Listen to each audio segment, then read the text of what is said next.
Live chino mari mara main county nyinga en Haron Otieno wendo ni en min Kisumo min Nyakach nyadende Grace Akumu wadogo kode makari weche gikuma thotho mokandire maling ni party mare sani onge lwete angoma notimore kache kod gik mag timi weche giki mag ndikro kaka jogombulu dong dala matin ken fact dong seche 24 kende mana mondo mi achop lek ne romo ne obeno achopo beno wadhi chope koso kadhi chope siasa ma 2022 no chung kano manyo kom mar Women Rep e Kisumu County sego bade piny koso poduduoge ng'wech weche ma climate change onyisa ni Haron ano kanyalo osetipo ka okaloso weche giki ma climate change pod nitiere gi lemo ni chande ma weche ma climate change yara weche ma climate change natie chonto koro ngeni nyaka create room ne jomoko bende dhire onja gige kuma biro mbele nyinga en Haron Otieno machiegni chino mari mar Rameny County live mheshimiwa idenadi ari mabere kamano yes akawo thuolo ni mar moso jokanyanam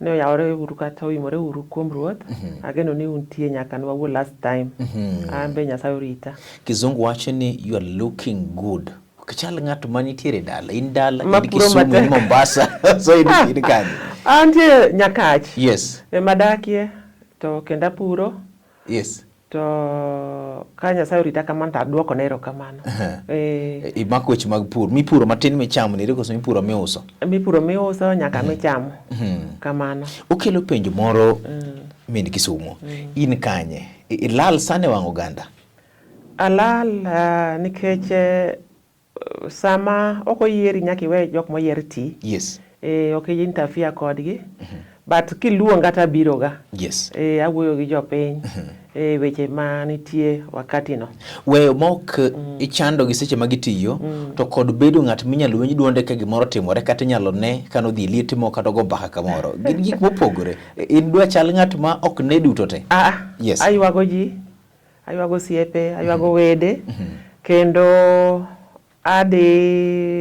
abire Nyakalondo kaka koro sani babire wang jowi ni yes adhiga en mana ni une mokuluonga mang'eny yes ing'eni mondo ng'ato luongre kende tek nikech wambe koro wadwaro mogo piny kucho mondo wayud kaka wachiemo koro ka uluongo kaka koro iluonga ni to iparo na koro ber mondo abi awuo gi jopiny yes kamano wane machal ni wawito ok waketwe jopiny ahinya bende ber nikech nyaka umi ji thuolo mopogore opogore mondo ji owinje pach ji mang'eny nikech paro mang'eny go ber yes iwacho na nine ipuro dala kopogore koda weche giki mane timo dala mag pur ang'o kendo mantiere lweti mane timo thuolo mokalo chien okay apuro pacho kenda puro Moroni yes pacho da puro michamo yes to Moroni apuro for agribusiness okay koro other than that ana property developer be atemo marach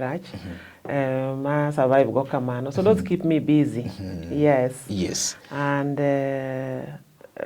danga watch ni basically mano to kora kia ni penj mare watch party ni party be poni e nyinga mano podwe monda poda ng'enta ngoma ne lweti thuolo mokalo chini ikelo watch party kendi mheshimiwa malingling nitiere ni party ni oken mari kendo en gima no usi mosalok nyaka nyinge bottom line adiri mar wach ni kanye okay party chik to koyie mondo use party okinyal uso mano ni Political Parties Act yes but parties can change leadership and parties can be deregistered kuro kogi kama inyalo dhi bedo deregistered timi option kata inyalo change leadership kata inyalo bedo deregistered I asked the register of political parties no me a time mondo ayud new leadership kama no time iti bedo deregistered so aparo ni jo piny ong'eyo ni party ni no chake 2014 and gima jo piny ok ong'eyo kata ging'eyo to ging'eyo matut ni members ema nyaka drive parties members ema nyaka run parties and danga wachi ni Kenya ka ok danga wachi ni Kenya danga wachi ni jowa mamoko kata membership mag parties mamoko paro ni party leaders ni ema run parties which is not true party mar CCP na chako 2014 kanwa chake 2014 yes Previously ne ane ODM. Mabe nachungi ODM 2007 gi 2013. Mago duto nachungo do Nyakach kaka MP. To kane wach nomination masane osebedo kokwako piny ni otamo wanga kuno ODM koro nachako party ni mondo konyu mine especially and perhaps also youths mosebedo ka ywagore ni nomination e parties madongo gi ne chando gi. So I took the bull by the horn, karana mako rwath gitunge, tasho ni ango wachak party kanyalo konyowa e wach nomination. Not to fight anybody, but just to look for easy nomination, ma onge vikwaso moketi e party madongo. Ichako 2014, yes. Wakachopo 2021, tiyonge gi party niri. Ngat mangi, neno kajatelo machunye chido peyo, makonego benejo penye luo bange. Not exactly. Yes. Koro from 2014 no, kora chung kode 2017. Yes. Okan kenda ji mang'eny. Na chung kode Kisumu County ka, kaka woman rep. As I said earlier, ni nomination ema ne chandowa. So ne okwadwa compete kijakom. Wan ne bogoma na tiende. So, and we told him as much and the people. But yo wane ko okaw mano serious. Gin na party ni kichako party to giparo ni dwa pingo jakom kata okidwari unity mar oganda, which is so far from the truth. Borga dieri kabisa. Kenda paro ni ka ginyalo go picha chien to ginyalo neno ni onge odiochieng' achiel kata ma member mora mar CCP no bedo ni pingo jakom. Koro mama gesa nieri. Party mar CCP onge lweti. Onge lweta sani leadership changed. No mere option mar either abedo deregistered because members ok support party. Yes. Members emanyaka support party. Yes. Maybe anya sign not your kodani monda chak party. Yes. To niyonge kod ji manyalo support, manyalo sire. Nitie members but they don't. And you know we put there for example ni 10 shillings. Yes. The ordinary membership. Yes. 10 shillings per year. Even that they don't pay. I end up ni ana uoda ngata chiel, ema drive the party, ema temo everything financial, and that's not tenable. Iwacho no lock nying party ni. Oloke koso ko loke. Oloke ni Ubuntu People's Forum. Kajo moko ka leadership will change. Yes. They also have the option to change it. Yes. Name if they want. Gimoka wenje mheshimiwa Gilworo Makende. Party ni godo mari CCP, gik moko knedhi kare weche mag manyonge, asto bange to olok party ni eri kata ngato kawe oloko telo margi. Manyiso nego beni podi ni jakanyo lakini telo ema oloki. Ere kaka nyinge bende jogi oloko? Kapono ginyiewe kata gikawe? Ki confuse jini ke chingeni gimo wacho e nyaka londo is very important. Nyiepo nyaka wagolue because it is not there and it is not allowed also legally. Yes. Yeah. So telo mar CCP no o change to ko change to the new leadership. So long as they have the majority in their new neck, they can change the name. Okay. Mama ne gima no penjo. Okay. So ngama member mar CCP moero koro join the new party with the new name. Yes. Is also free to do so. Okay, koro personally I didn't join. Koro such moka loko dero chande neno ni mondo kore wenegi. Yes. Okay. So that they have time and space mondo give grow the party as they wish. Samani in kode benegi ni jokanyo? Some of them. Yes. But not many. Lakini kakurogi wenegi to kurogi medo bedo mangeny. With time I believe they will. Yes. Yeah, with time. But koro give me time register political parties to start growing their membership. Because not all members mag CCP nyalo transition code get to the new party. Yes. But those who wish, they would love mondo jok moko digi her mondo jok moko members mag CCP kata duto te or the code gi nikech the face of Kenya, the requirement mar jo Kenya mangima nikech chik odagi ni ok nyal chako regional party mar region kende ni kata maluo kende kata mar Rift Valley kaka for example now the governor mar Nakuru County ema gi team ne ma jokawe koro telo kode koro party ni ok kata party mar Ubuntu no ok nyal bedo mar Nakuru County kende. They have to have a face of Kenya. So they would love ni kata jok maneni CCP ka odong kuonde ma gintiere go so that they can claim they have face of Kenya. Natimo ni interview motelo ne 2017 kane manyo piny. Yeah. Nachaka doga timo ni interview tok 2017 kendo kawuono doga timo ni mairi kendo. Achiel kuom gik minisiko wachoga ne ni CPP ne dhi yawo thuolo ma demokrasia e gwenge ma Kaluo to usiro godo Mulu Raila Amolo Odinga. Be iparo ni ne uchopo mano? Ne wachopo. Yes. I can also very clearly. Yes. Now market the party at 27 counties and I went effectively. The model Okanyala account for Yes. because I didn't go in person. Yes. Because you have to also rely on other members to drive the party. But in 27 counties I did effectively. And Jok Mano Chungi party wa counties goeko. Whether MCAs up to senator, one working senator because we didn't have a governor candidate, but we had a woman rep down, woman rep senator up to MCA. All of them they support Jacob. Okay. Yeah, there's nobody who said a voice different.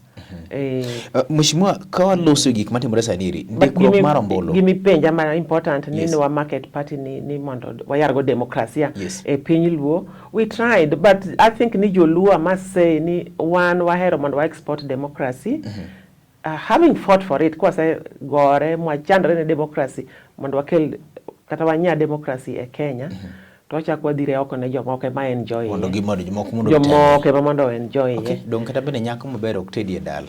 Well, koro kik ngato yuagi momiya. I think the basis of this interview Yes, I can yes, see yes. ni where has CCP gone? Is it Yes. am I still the leader or whatever? Okay. But Yes. I think Yes. ni really on a serious note. Yes.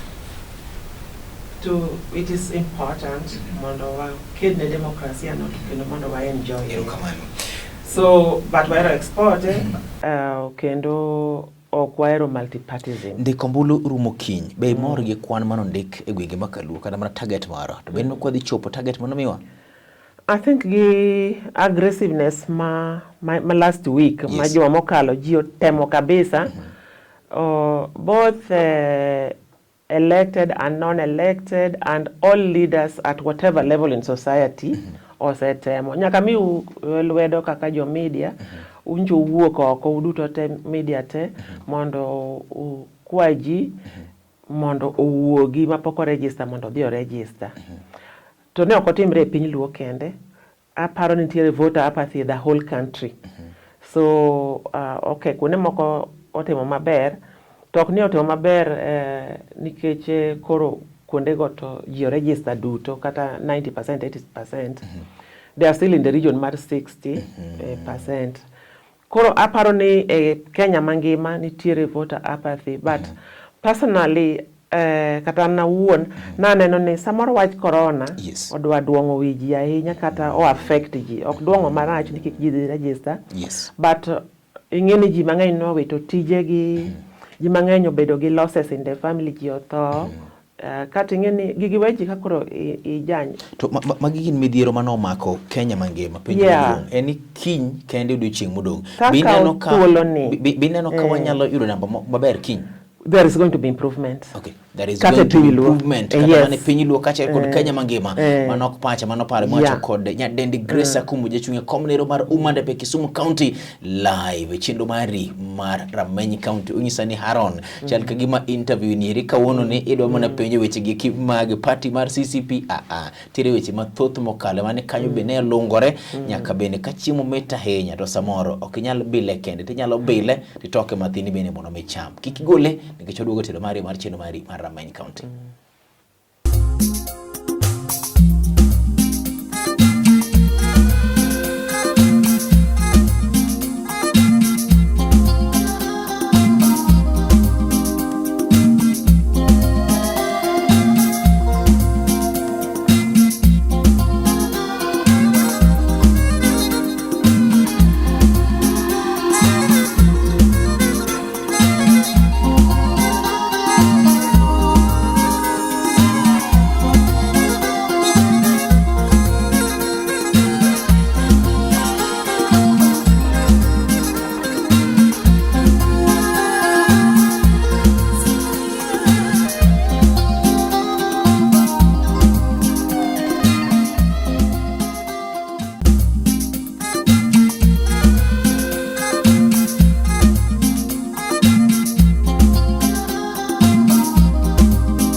machiegni telo mari machiro mari mar Rameny County wendo na pod en mana achiel cha kende. Nyadendi Grace Akumu wache nosemanyo kom mar Nyakach, sani be nosemanyo kom mar Kisumu kendo wuok oko mondo mi manyi kom ni eri live e chenro mari mar Rameny County. Mheshimiwa, ka aweyo kamana penyi ni to iwacho ni kiny neno kantiere geno na diri pod wanyalo yudo numbers giki.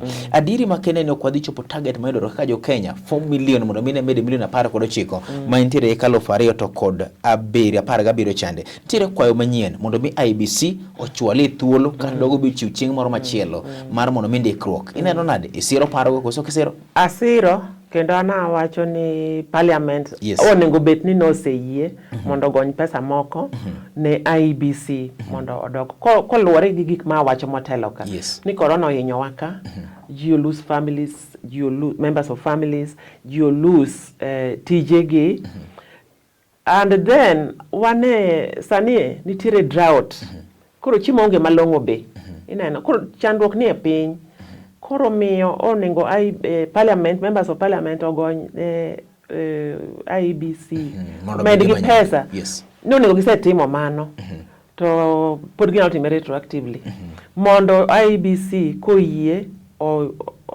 kech pesa ma gidwaro ok ni ka giyie komigi pesa to gitimo. Koro ana wacho ni koro yure gi minister mar finance Ukur Yatani moluor mondo gi gony IBC gimigi pesa gimiwa kata dwe achiel kech jochiko bende rusa mar Desemba koro adiber ka giweya thuolo e dwe mar 11 ni duto mondo ji register kech nitie chandruok e piny momako piny kech kata corona no pod nyime kata sirkal sani neno ka wacho ne ji mondo odhi vaccination ambe na kawo thuolo mondo ajiw ji odhi vaccination to ji dhi kidam kamano to nikech piny inyore sani kech be nitie nikech piny ok osetio keyo nchok ber kata bread basket mar Kenya ma en Rift Valley and especially Uasin Gishu gi Nandi nicho gi keyo maber. Koro sani bende waneno mana ka koth en kidam keyo ok dhi bet maber. Omiyo mana loan omiyo sirkal onego yie mondo Minister mar Finance ka oluwore gi parliament be kaka gitiyo gimed IBC pesa mondo ji omed register nikech yiero nyaka ibed gi registration mar yiero to gi ID card. ID card bende has been a problem especially areas kaka koro magwa gi Nyanza and perhaps other regions, but Nyanza to wasebedo gi problem mar IDs. Ki apply nyalo tieko kata higa achiel kapok yudo ID ni mang ni register go kaka a voter. Sani nitiere improvement koro aneno ka jotendwa moyier duto gidhiro kabisa mondo kor ID koni bendo kik budhi otemre piyo malo Nairobi kucho ka register of persons to kendo ka koro oduogo piny ku to provincial administration machon kichako chief nyaka county commissioners gi make sure ni gigi gidhiro piny nyaka ka chief kucho koro wan piny kucho wakon chief keyo gi adwa nyisi ni basically gweng timo maber ane chunya paro ni ya jodwa to koso corona emo nego ji mang'eny momiyo ji ok register koso en ang'o nikech kirom gi ng'ato ni an ga mama asekawo ni onge ng'ama seromo go e gwenga ma onge gi registration mar sekawo te lakini dhano bende potin okelo penyo moro mheshimiwa pod inie papi manyo piny koso kimany piny tamanyo chiliel nyaka chandre nikech kada pidhe jok modong chien chandra chana Nyasaye biro mako bada adhi chung Kisumu County Women Rep 2022 achung ok nadhi chung achung Kisumu County Women kanya mana chunge ageno ni Kisumu County biro ng'iya gi wang' mang'wan this time en kom momiye mine kuom higni 20 kendo wasebedo mana ka mine time higa tama achiel Nyamonga notime tama achiel Buyu bende koro time tama achiel amba dhi mana time tama Obaka osetime tama 2 Wanga time tama 2 ok notimo maber kichodino ne mine mamoko kendo mabei kanyo mine no chandore kata kaka Mrs. Roslyn Onyoka gini ineno kitimo kamanti dino ne mine moko mondo yudie training bende onego bende time achiel kitchen igni 20 kende no mwago kaka affirmative action bangi igni 20 gi en koro olal mana kamano kom nok chak winje kendo gi jo Kenya koro ok onego ng'ato chunjie. Kichunje to in min, ok idwa dongruok mar political leadership mar mine. Tineno ka ji te kata chuo ma think positively and support women chandore mondo mine odonj mang'eny e political leadership. Nikech kama pinje ma mine nitiere mang'eny e political leadership emodongore moloyo. Mheshimiwa, ng'ato bro wacho ni in iwuon in ja siasa minyalo wacho ni matene kata obedo ni isebedo kimanyo to pok iyudo. Inang'o mimanyo komnieri to ber kare ng'at ma kore ka chako mondo mene godo siasa otegno godo kore ko bedi kamoro machielo ibone giwe kar ne joma moko. Nasetemo chuowa emok ber to gi parties madongo. Kecha nachung MP mar Nyakach 2007. Mano nachung ndalogo ne pod komni onge. Kendo chaka chung 2013 komni koro biro. Koro mana setimo gimiwachono. Koro wacho bembele kacha nachako party ni nomination is the problem. Emomiyo koro podi manyo komni mar woman rep. Ka emomiyo bende komni koro kowe ne ka create lose ne mine for 20 years kaka affirmative action seat. Okonego ng'ama miyo bede moloyo one term. Ka ilose mairi Mheshimiwa. Mondo wan bede wadhi kucho after one term wawene jomoko mondo ang'owa otieke. Kato koro ni assess ni after 20 years a number of women will have gained experience kendo koro wanyalo bede leadership na. Ang'oma ineno ka woman rep masani eri okotimo migeto mondo medhi tim kata ki assess. It is not a question of gimoko timo kata gimotimo. It's a question ni say yudo thuolo kuom tam achiel iseloso pesa, iseloso experience koro de many komachielo mondo bende dak moro kanyo bende odhi otem kato ay after 5 years mondo en bende koro kopodo ero chung odi ochunge kom machielo wene mama moro machielo. Kilose wach mar wene ng'at moro machielo kigi assessment mare wach ni ok nidwa ni mondo mi donji nikech kada bedo personal gi ng'ato but kigi assessment mar ng'ama di chung godo kada ng'ama adilaro kome that would be biased and personal and I don't want to go that direction. Wacho ne ng'ato ni haro ni tiyo maber kata ok abiro wache pap kuma chunge cho ok en gima rach ma en Rameny County omenye kaka jotelo adi wache pap kucho kakora chung ka sa siasa osechung sani osegik sani podi in a scale of 0 to 9 sani podi adi wache kasa ogik ka IBC ogo firimbi en miyo mathuono wacho ni Haron mano kabro biro wacho gine pap kucho chande live chende mari mar Rameny County waloso koda kaginya Dendi Grace Akumu lakini kata kidok chien ase ungo mine mantiere kombe gi duto te because they have tried. Gisa try mani chan surprise ni chuo madongo party madongo ni chako biro banore manes kade mon gi wacho ni ang'o ni nonego gitim gini gi gicha counties gi kata constituency mag gi to mine gi yudo mana 6 million for example per constituency to MPs to yudo 140 million per constituency to kanye magine girem largely so mine gi duto ma women reps amiyo gi maxi mang'any kabisa. Erokamano ahinya in achiel hapa ni kuom josiasa maneno ka oyie ni nyawadgi manie komo dhi lero godo otiyo maber. Mheshimiwa idhi chung kod party mane? Adi chungi ODM. Mane party na pile na wuoke mana nikech nomination adoke ODM. Niseduoge party mar ODM? Aseduoge party mar ODM. Only nominations ok odhi kare idhi timo nang'o? Okachwado magi chon. Ichuno ok chon. Ang'o ma ineno ka ber ahinya monego bed ni timo e Kisumu County yudo telo kawuono umande mar Kisumu County kara kanya monego chak godo? An kaka ja business bende ok ja siasa kende to business ema tego ji kata ema tego piny. Daher mondo aket pesa e lwet mine kech komni en mar mine first and foremost. Daher keto pesa mar 6 million e lwet ohala e lwet mine kokalo kuom ohala nikech ohala ni gidhi dongore go maber kabisa.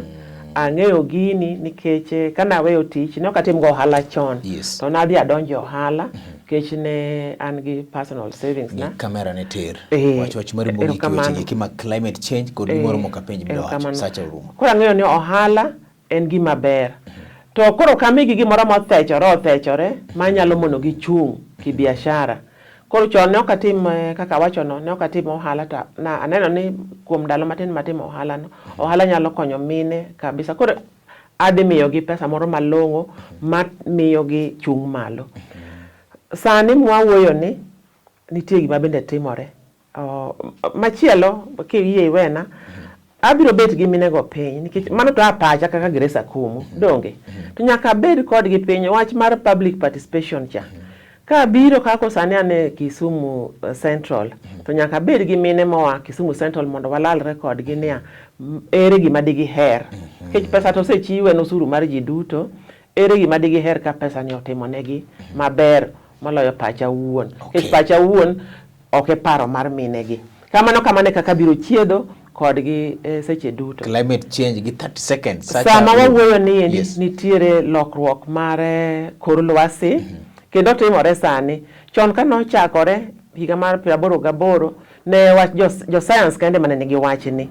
To sani danga wach ni ka 92 to convention mar climate change no bedo signed nyaka Kenya bede na achiel kuom giko kalo kuom jatendwa machon that time Daniel Arap Moi mosenindo. Koro sani kata mana president masani president Uhuru kawe matek malich odhi e burani Glasgow mondo odhi owache duonde jo Kenya to gi duond Africa bende nyaka otieki to gi duonde pinje madongore nikech en security council. Wach ni bedo mana kata kaka security issue koro nikech pi mamuomo ji gi oula mamuomo ji gi maketho ne ji udi, ketho ne ji chiemo gi maje mawuok e forest abara mach. Emomiyo ng'ama dho ndawa sani kik alwara bath yo inyalo kelo damage kabisa. Wane tie nam ka uneno ka nam kuot wuok oko nikech koth ng'eny, aoche kuot pong'o nam kuot koro ng'ok oko. Biro medore gik machalo kamagi. Onego watim ang'o ka Nyasaye okonya imiya interview moro machielo wawuoye wach ni kende nikech en wach ma dwaro mana sani uwuon. Chandruok ochiko dhano ok jo Kenya kende to koro obiro timore opogore e pinje. Chandruok ochimo dhano nikech dhano oseketho momiyo koro climate change kata lokruok mar kor lwasi timore. Nyaka wachopo giko mar chenro ni nikech sacha osedhi malach ahinya. Wenduna ne en nyadendi Grace Akumu live chenro mari mar Rameny ka chako dogo time kendo chieng' machielo ka Nyasaye oyie nikech king'e na bro kelo ng'awa e koma chiel ni eri chenro achiel ni eri to gimi bro wachi e manyaka pogre nikech Kenya sudo wuok kawuono ni kadhi mbele. Tiro wach mogik.